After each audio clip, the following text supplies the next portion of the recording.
Dje, me vendim të kryesisë dhe të Këshillit Ekzekutiv të Sindikatës 3, këta punëtorë, Migjen Sadikun, Milazim Binakun, Haxhi Gojnosin dhe Arbenit Ahmetin, Sindikata e re i shpall hero të punës, me mirënjohje post-mortem. Kërkojmë nga institucionet të Republikës Kosovës, nga Korporata Energjetike e Kosovës, të respektohet ligji i punës, sepse pa respektimin e ligjit punës, punëtori e humb të drejten me punue dhe me jetue.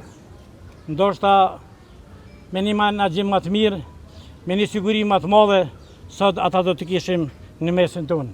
Ne sot kemi vendosur për veçatyre që ka kryetari dhe i shkolli punëtorë të vdekur aksidentalisht në vitin 2026 Kero, me vendimin e kryesisë të shkojmë dhe një simbolik të bojmë të Bashkimi Sindikatave Pavara, përkatësisht kryetari i vetëquajtur, i cili asnjëherë nuk e ngriti zanën për asnjë punëtor.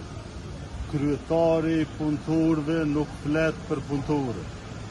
Paramenda kjo tregon qartë se sa aktiv është kryetari i BSPK-s bashkë me BSPK-n e vetëquajtur. Prandaj nga këtu na nisni edhe atje në një aksion simbolik ku do të vëjmë edhe fotografinë e këtyne 4 punëtorëve si shaj revoltit që nuk ka fol asnjëherë deri me dje, që dje kishim pas tir menaxhmentin Kekut në një takim e ja kanë qitë nërmen që është sindikalist. Nuk i ka dit as vetë, e as nuk e din që është zgjell, e nuk flet për punëtorët, e kjo është e tmerrshme.